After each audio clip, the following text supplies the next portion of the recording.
வள்ளுவன் வாக்கிற்கு இணங்க செம்மையான நெறிகளை வகுத்து ஆட்சி புரிந்த ஒரு அரசன்.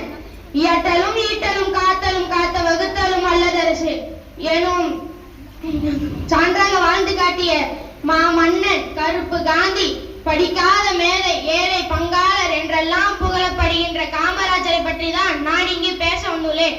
அனைவருக்கும் என் முதற்கண் வணக்கத்தை தெரிவித்துக் கொள்கிறேன். எனது பெயர் பி. ஜஸ்வந்த் அஜய். நான் 7ஆம் வகுப்பு படிக்கிறேன். எனது பள்ளியின் பெயர் அரசு உயர்நிலை பள்ளி ஐயம்பாளையம். பிறந்தவர்கள் விருது பெற்றால் பெருமை, அந்த விருதே ஒருவரை பெற்றெடுத்தால் பெருமையோ பெருமை. விருதுநகர் பெற்றெடுத்த பெருமைக்குரிய பெருமைக்கே பெருமை சேர்க்கும் கர்ம வீரர். அத்தகைய கர்ம வீரர் 1903ஆம் ஆண்டு ஜூலை திங்கள் 15ஆம் நாள் விருதுநகரில் குமாரசாமி நாடாருக்கும் சிவகாமி அம்மையாருக்கும் தவ புதல்வனாக பிறந்தார். இவரது இயற்பெயர் காமாட்சியாகும்.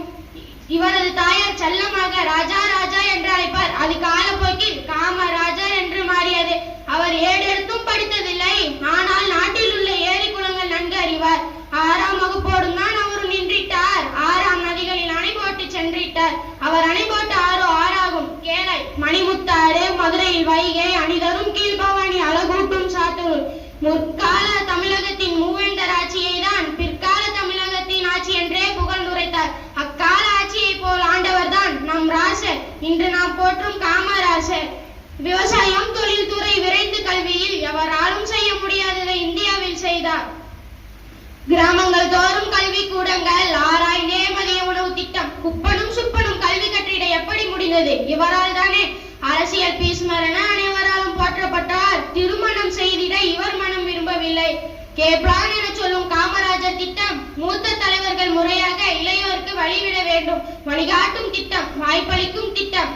இத்திட்டம் செயல்பட இவர் என்ன செய்தார்? முதலில் முதலமைச்சர் பதவியை துண்டித்தார். இவர் முதலமைச்சராக இருந்த காலத்தில் மாதம் 150 ரூபாய் சிவகாமி அம்மையாருக்கு முடக்காமல் அனுப்பி வைத்தார். கூட 25 கோடி என்று கேட்டதற்கு தன் செலவையும் சொல்லி தன் சம்பளமும் சொல்லி இதற்குள் அடக்கிக்கொள் என்றார். இப்படிப்பட்ட ஒரு தலைவரை இப்போது நாம் காண்போமா?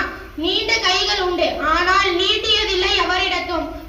மக்கள் கணக்கை வங்கியிலே ரொக்கமாய் உறைவார் உண்டு.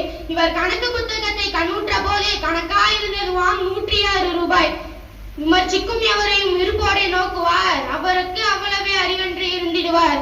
காந்தியின் பாதையில் காலடி பதித்திட்டார். காலகாந்தி என பெயர் எடுத்திட்டார். எளிமை, அடக்கம், எளிதில் முடிவெடுக்கும் திறமை, வந்த பதவியும் ஒதுக்கிட்ட பண்பட்ட உள்ளம்.